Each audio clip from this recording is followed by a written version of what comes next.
Welcome to the Drone Vibes Podcast, taking your passion for multi-rotors and drones to the next level. We're all about the drones, tips and tricks, new products, reviews, interviews with the pros, and much, much more. Whether you're interested in drones for business, racing, or just having fun, this show is for you. So sit tight and hang on. We're about to take off.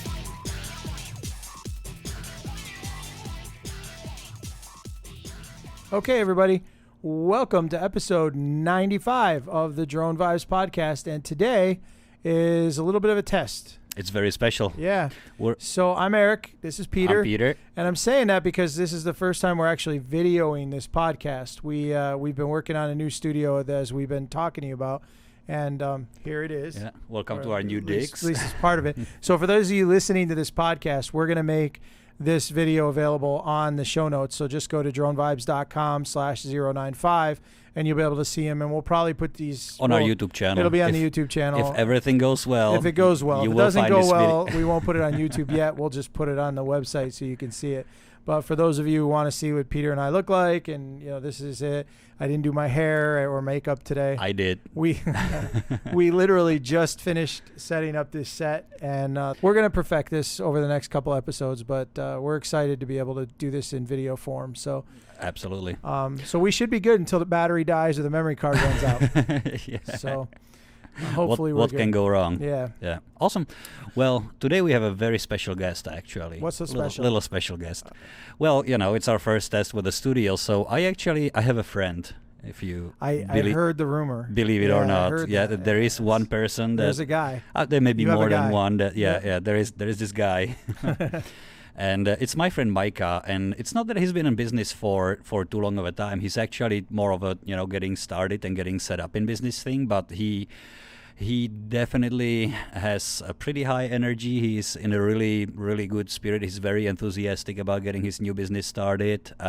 He seems to be doing it right for what I'm watching. And Micah, he's a little bit of an adventurous type, so he took his Phantom 4 for a little trip around the country, and which is already a nice adventure. But on the way back, he was able to volunteer for some flood damage assessments, and I think even for some search and rescue thing. And I thought it would be really cool to bring him in. And I know there are people who do this on, I'm not going to say daily basis, but have a little more experience with it. But I would kind of like to hear his story as somebody who, at the moment's notice, was able to volunteer for something. What were kind of the things going through his mind, and maybe what were some of the stumbling blocks, some of the things that he ran into that he may want to share with the others that are put in a similar situation. So yeah, hopefully we can get him on and have a little chat with him. All right, so now this is one of the little stumbling blocks we're going to have with this new video studio here, is that as you see us now, we're not wearing headphones. But in order for us to hear Micah on the interview, we have to wear headphones. And we have earbuds that would go in our ears so you can't see them on the video, but we don't have a cable long enough to connect it to the computer. So we're didn't make the shopping list. Yeah, we had to make a shopping list today. We are going to work with our normal headphones, so we're going to look like radio announcers in a few minutes. So you'll get to see the real us. Yeah. All right, Eric, so we got Micah online. We do, actually. He's so far, on the TV he's, right here. He's right here next to us, actually. Kind of cool. Wonderful. Good setup. Good so far. Hi, Micah. Hi, how are you guys doing? Hey, we are wonderful. Thanks for joining us. We are wonderful.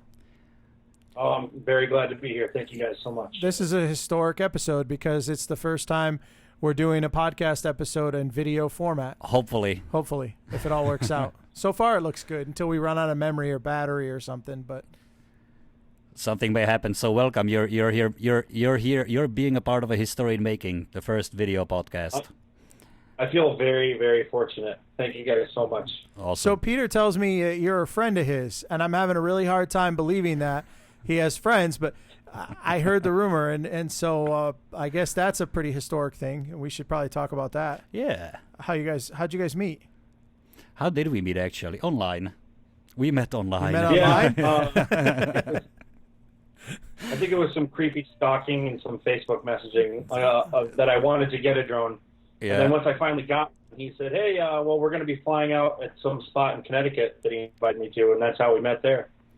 Oh, that's pretty cool. So it wasn't on like Plenty of Fish or we met on Match.com. plentyofdrones.com. Plentyofdrones.com. We got to see if that's available. I think we should set up a drone dating website. Yeah, but that's how we met. That's how many connections in the industry actually and are made. And we've been to a couple trips with along with our friend Andy also. Now, did Micah go with you when you did the shoot down in New York with the old ships? Yeah, he was in the there water? in a shipyard. That was cool. one of our trips. So he has his own video collection from there. So Micah, he's had his Phantom 4 for quite a while now, ever since they came out actually. And he's now at a point where he knows enough to be dangerous. Oh, that's good. and as I said, he's also a really adventurous, kind of guy. So he actually did something really cool. He's one of those guys who has a luxury. He's really rich. So he actually has a luxury to take off and, just go for a trip around the country for 2 weeks. Oh, that's right. Okay, so yeah, I heard about that. So you're not married, no kids?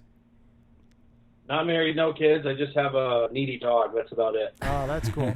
So you were able to just take off and travel around the country then, huh? Yeah.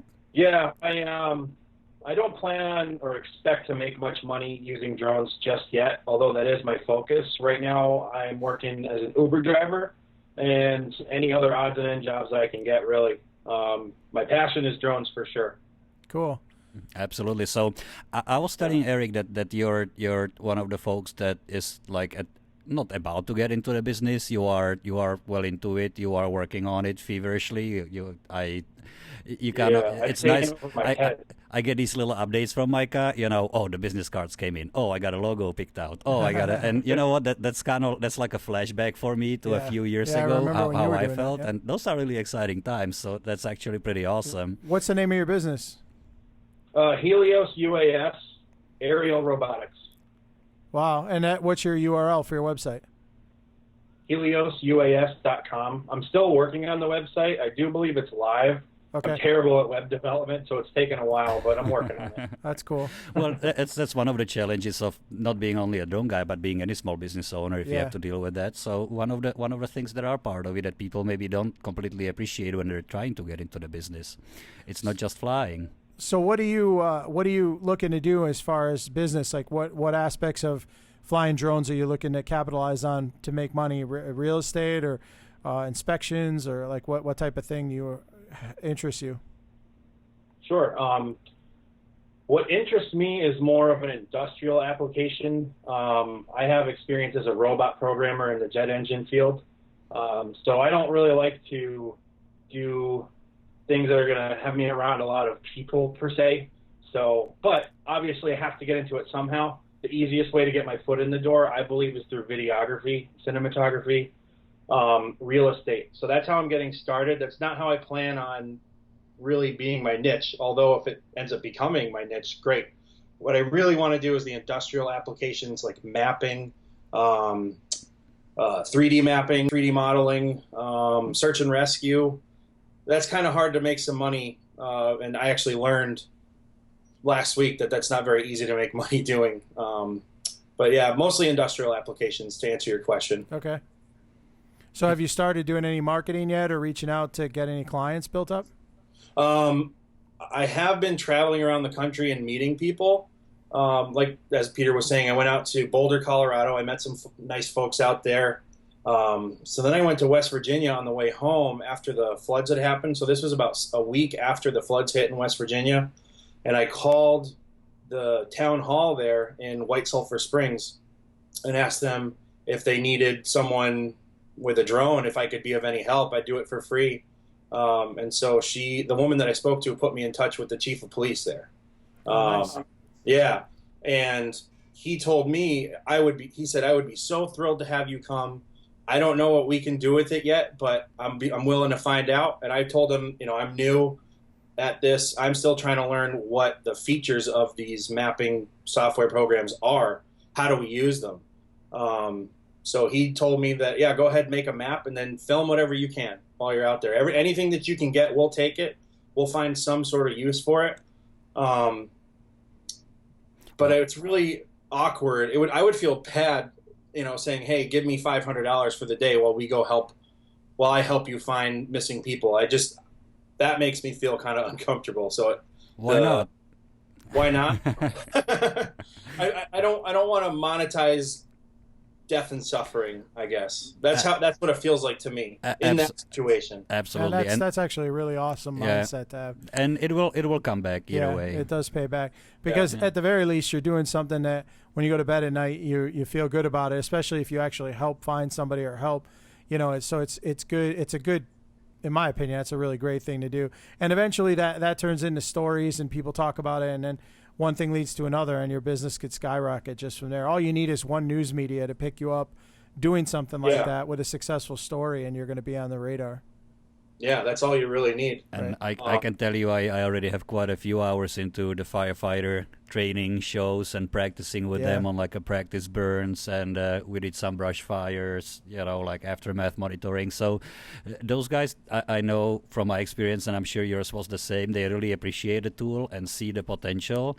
They don't necessarily have a budget for it or the skills to get there yet, but you are one of the people on the forefront. This was probably the very first time that this particular chief of police has seen drone being used for something that's really helpful to him.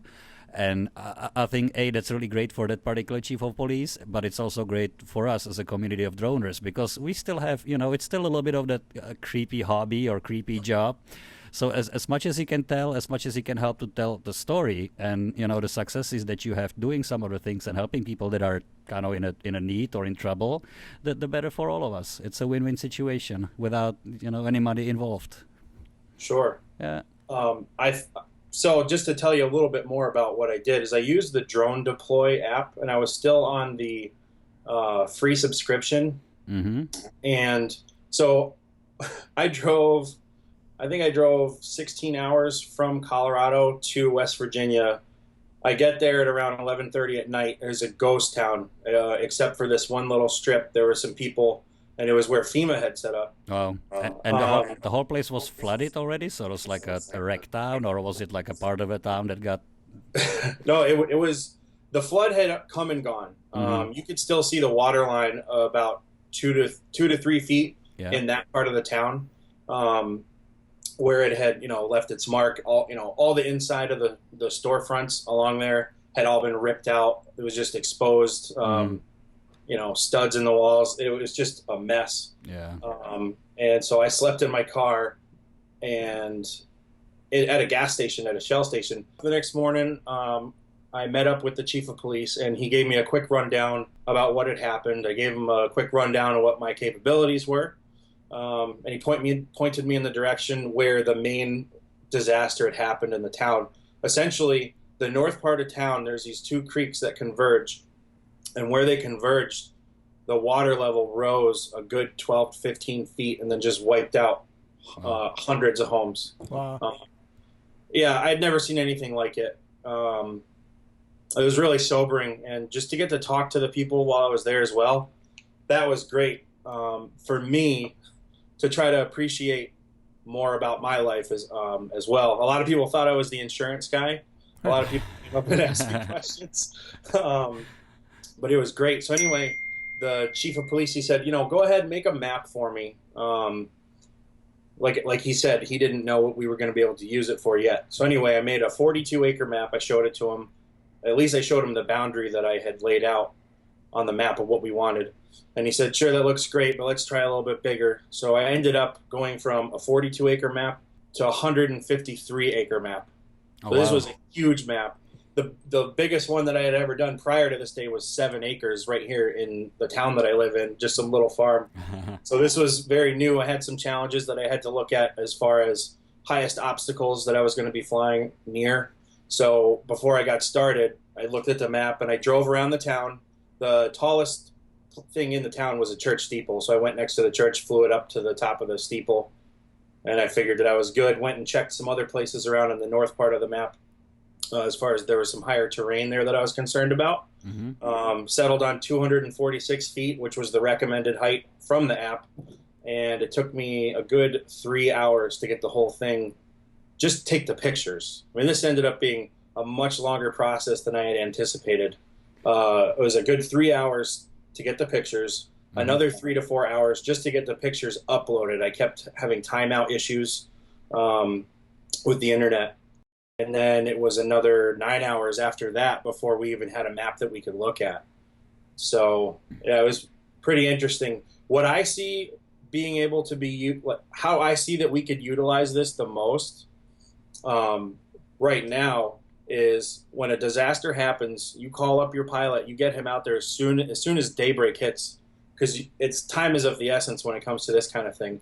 You've got to get out there, get your pictures, get your map uploaded, and then once you get your map done, what you can do is you can hand out iPads, iPhones to anyone that's going to be out there doing the search and rescue operation physically, and you can annotate little things in the map, because now you have a live Google Earth version, essentially, of what's going on, that all these different operators can go in, make annotations on the map saying, like, okay, here's an X on, house number 27. It's not there anymore. We don't know where those people are. And as things are progressing in the operation, they can go in and update it, and everyone can see what's going on live. That's how I see it being used the most right now.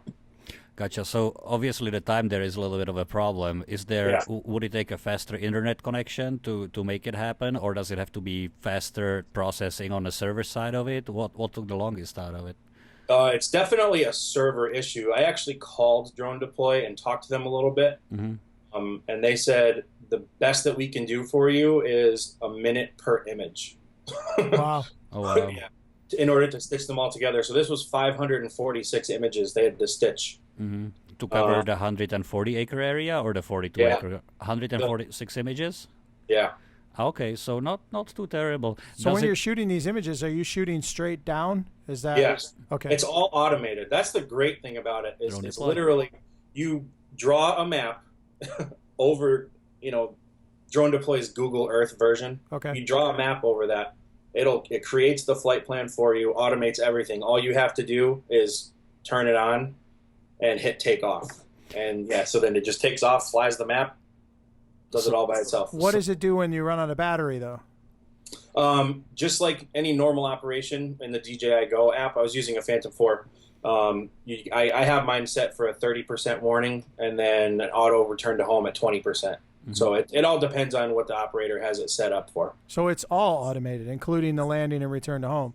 Yes, you can take over manually immediately if you need to. You don't have to press any buttons. You can immediately take over. But the mission gets interrupted. It comes back. You change the battery, and it knows where to go back and continue the mission. Exactly. Okay. Wow. But it is a new system, so I did find some bugs. It runs through, I believe, a 5-point checklist as it's getting ready to take off, and it kept getting stuck on the first one where it's verifying that you're in P mode on the controller. Sometimes I had to cycle PSA back and forth in order for it to take. Sometimes I had to do a couple restarts. It was a little frustrating. So they still have some bugs to work out, but overall, a great platform. Now, is a platform free or is it? It is actually. I can pull up the specs for you right now. It says that they have a free sign up now section where you can do 5 maps a month, 500 photos per map maximum, and you get a 15 centimeter per pixel resolution. You can get a free trial of the Pro version, which is unlimited maps, 1,000 photos per map. You get 5 centimeters per pixel, as well as some other chat features in the app and things like that. So you can get a 30-day trial of the Pro version, and after the 30 days is over, it downgrades to the Explorer plan, which is what they call it. So, and how much is the Pro version? $99 a month. Oh, I guess if you're doing it for business, that can be that's a small investment. Yeah. If you could figure out a way to capitalize on it. So are all the maps held on their servers? Is it like a database? So that's how you would, because you talked about handing out iPads or handing out tablets to the people who are in the field. That's where they would get pulled from the cloud, and the overlays are shared. So you can take notes, you can put little pins in the map, you can do all that. Yes. You said it more eloquently than I did. Okay. So that's actually really cool for a search and rescue type thing, because Absolutely. you make the map, everybody can annotate where they've been, anything. who's where. Not just the search and rescue, but any kind of project management. And Sure, all that. yeah. So if you're doing a new construction site, or if something. you're a company who's looking to put a solar panel array somewhere, and it's a wooded area, you can scan the whole thing, and then you can just walk it and say, okay, we have some rocks over here, we have a creek over here. So it's kind of helpful like that. Would it be possible someday to come down this way and we can meet? I'd love to see that thing work. Yeah, absolutely. That would be cool. We can video it and do like a remote podcast. I think, yeah, because that's. I didn't even know we were going to talk about this. You didn't tell me that much. You just said we had a special guest, Micah. I said it's a surprise special guest. Yeah, but you didn't say what it was about. I'm like, this is awesome. You're surprised, aren't you? Yeah, I'm surprised. No, that's actually incredible technology. It's nice to be talking about something that's not like video. Different uses, different niches. Right. Absolutely. Yeah. So, no, that's great. It'd be awesome to get together and see that. And yes, I did say awesome for the first time on video. To make it happen. Yeah, that's the 3D map right there. That's one of the screenshots. That's pretty amazing. So this is stitched together? Yes, sir. Wow. That's pretty cool. Now what is let's see the regular. What is this one here? Okay, this is the area that that was having a bug right there. Now, does it make sense to have a line going? Those white lines are the flight path there. So this one over here needs to fly to who knows where first. that one is going to China? Yeah. Oh, great. So all you did was draw an outline around here, and it automatically did the grid pattern for you. Mapped the whole thing. Yep. Wow, that's pretty cool. There's a couple other software programs I'd like to try as well. The other one was Commander by Skycatch. They actually partnered with DJI, so that one could be a little bit more robust. The pricing plans seem about the same. I actually didn't mention this either. They have 4 tiers at Drone Deploy of pricing. Mm-hmm. So you can go from free all the way up to $4.99 a month. So unless you're doing, like I said, search and rescue, unless you're doing, like a farm map or some kind of bridge inspection where you're making a 3D model of a bridge to look at later, to me, there's no reason to justify that much money just yet. Hopefully we'll see what happens in the next few years. Right. That's very, very cool. It's going to get cheaper, and I think it's just going to get there's going to be less and less of a delay between you shooting it and you getting the map back, which is what really needs to happen there. I had called them and asked them, is there any way that they could expedite the search and rescue process?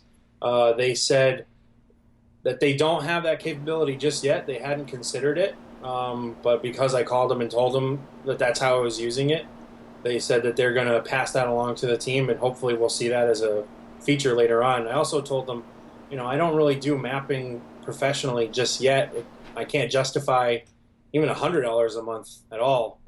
Mm-hmm. Is there any way that, you could have some kind of, one-time map pricing deal, say $20-$30, and have it expedited for the purpose of search and rescue? And they said that they would consider that. So I hope that that's what happens.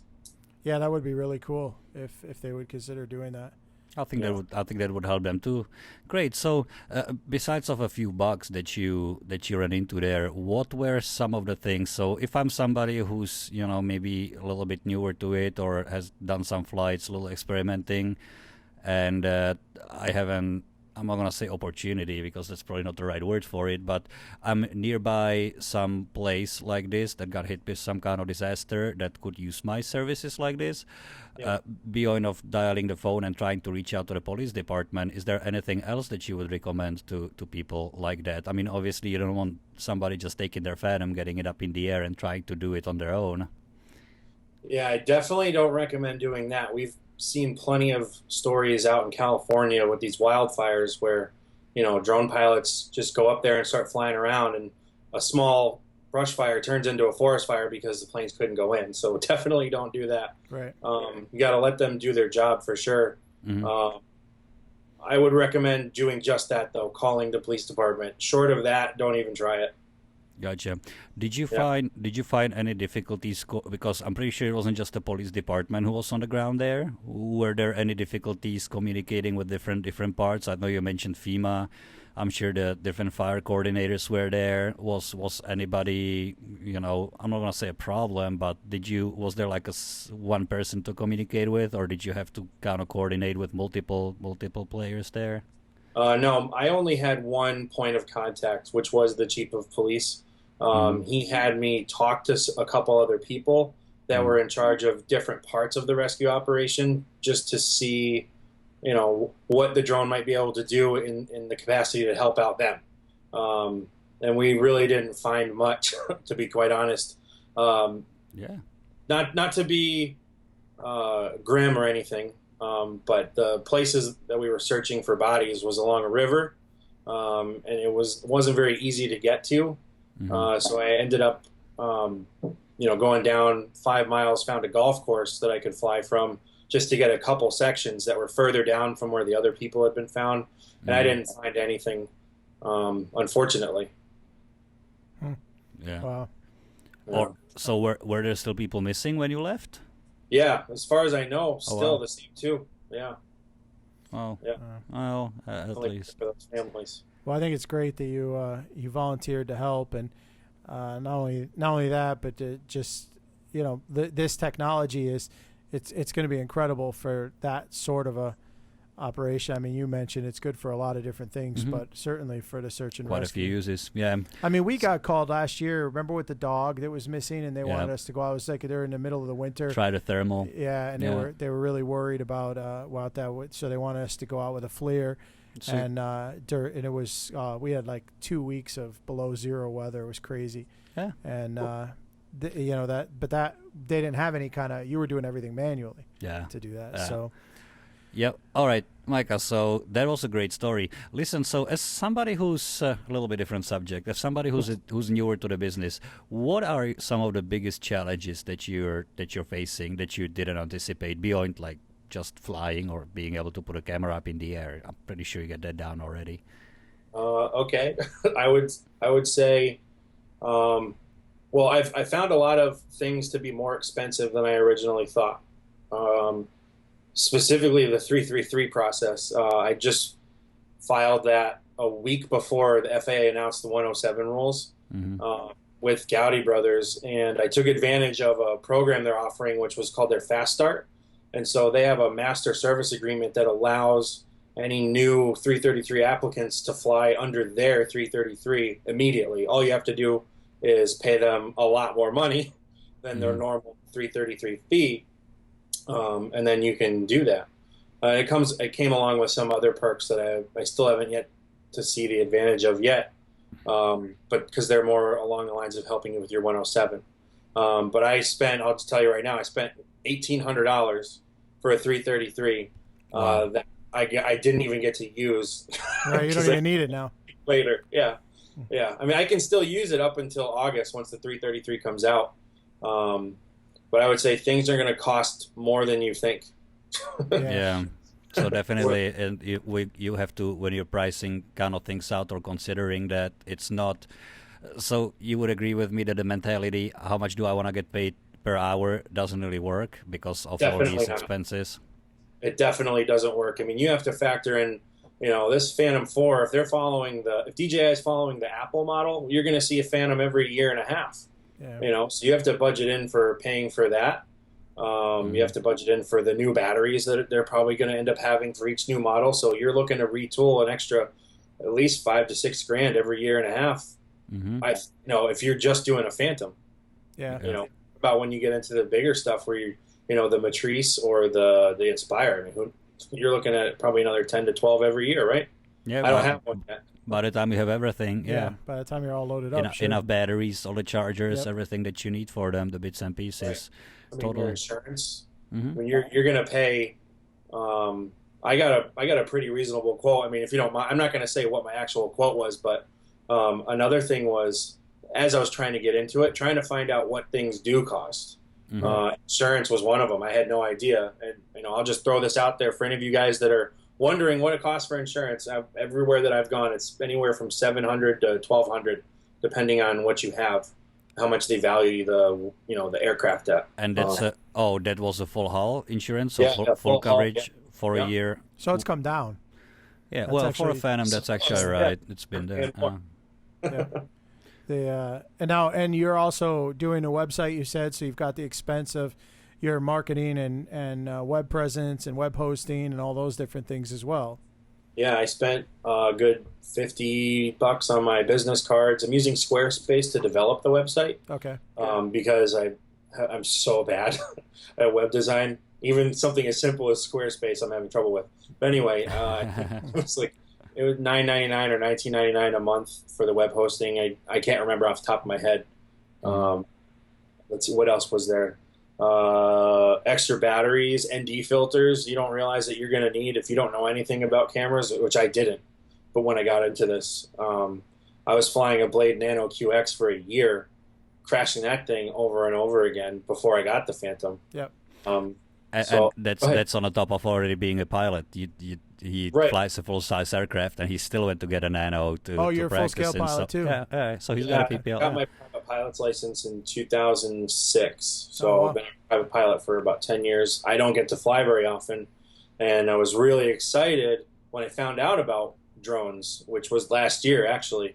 I didn't even know what they did. I had left my job in Miami, Florida, and I found an ad on, it was Career Builder or something, for a company called Aerosyn in Manhattan. And so I tried to apply for the job there, and they asked me if I had any video footage of me doing this, and I said, no, I don't.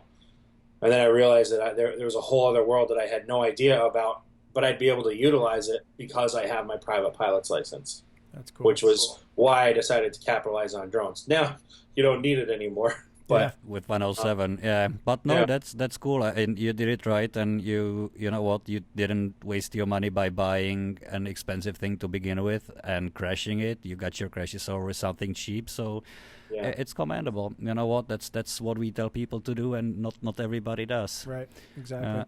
And we'd be happy to work with you too as time goes on. I mean, if any businessy kind of things that you get stuck on, I mean, Peter knows how to get a hold of me. We'd love to work with you, and then circle back with you in 3 to 6 months and see where you're at. Yeah. Then and have you back on the podcast. I mean, just the time that I've got to spend with Peter already and his other friend Andy, I feel like I'm, in a sense, standing on the shoulders of giants. Like, they've been doing it for a while, and I get to learn from them. It's great. Yeah, he is pretty tall. We just getting pretty wide too. But no, I get lucky once in a while, and you know what? That's what it's about. It's not to me. It's not a solitary hobby. It's not a solitary industry. Right. I have so much more fun being able to go out there with my friends and fly some cool place and then see what they can do. With their. It's not a top of the giants here. Everybody's eye is different, right? And it's kind of cool to me to come back and see, okay, what I saw. So let's say we go to the ship junkyard, when we fly it, and then also what the other guys that were there with me saw. Because it's like art. It's in the eye different perspective. of the person who's doing it. Everybody sees it differently. Yeah. That's awesome. If you saw the 3 different videos that we all made, that would be very evident. Now if I went and flown, my video would have been the most artsy because I probably would have forgotten to take the lens cap off. Yeah. So it would have been a nice shade of black, and you would have to use your mind to envision, kind of like when you go to a museum of natural, or one of those museums with the abstract crazy abstract art. That's and you got to figure out what you're seeing. That's funny. That's my drone video. Sensory deprivation therapy through drones. That's right. Great. Exactly. Absolutely cool. Well, wonderful. Listen, Micah, thank you very much for all this. That was great. Yeah, thanks so much for joining us today. We appreciate your time. It was great. I really enjoyed it. And for being our first video podcast. Yeah. That's great. I know we got. I didn't go for my normal homeless Civil War general look today. That's okay. That's all right. We weren't even sure we were going to do video today, but we ended up getting the studio done in time. Yeah. And the lighting worked out okay. The paint is still drying on the walls. The glue is still drying on those sound deafening tiles behind us. So you can tell by your line of questioning, Pete, that there's a lot of wet glue around there. Yeah. What you can't see is behind the camera, and everything is just a disaster. So it's. But that's okay. That's it's a work in progress. But we're there. That's wonderful.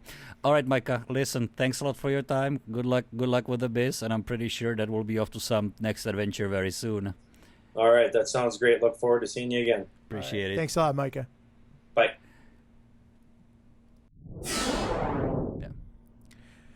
All right, we're back. So that was awesome. We are back. That was interesting. Seriously, you said we had a special guest. I didn't realize we were going to be talking about a surprise guest.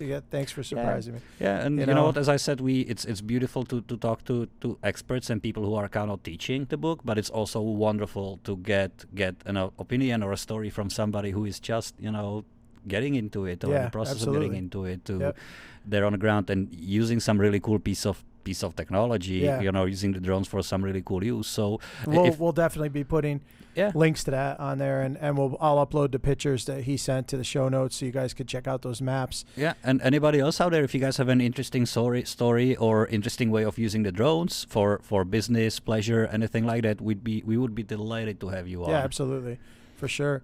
And and as we always say, this week's show notes, you'll be able to find them at dronevibes.com/095. And be sure to, follow us on Facebook. Just search for Drone Vibes, Twitter, Instagram. The Drone Vibes on the Instagram. That's about it. And find us at dronevibes.com. And definitely get over to dronevibes.com. That community, we just had a meeting the other night again, and it's exciting. Every other week we all get together and meet and discuss what's going on with Drone Vibes on the website. And it's getting really, really busy. There's a lot of traffic, a lot of new posts, a lot of new people joining the site, and a ton of expert and good information over there. So it is a great community. Join the community for sure. And now on YouTube. That's right. If we're lucky enough and everything comes together right, we will have a first video podcast. Yeah, I'm hoping that we did everything right. But this is our first one. It's okay if it's not 100%. It will be eventually. It'll be the next one if not. That's right. So, all right, everybody, have a great week, and we will talk to you and see you, I guess, or you'll see us. See you soon. In a couple of days. All right, take care. Please don't forget to subscribe to our channel. You can also ask any questions in our forums at dronevibes.com. Listen to our free podcast on iTunes and Stitcher, and check us out on Facebook, Twitter, and Instagram. Thanks for watching.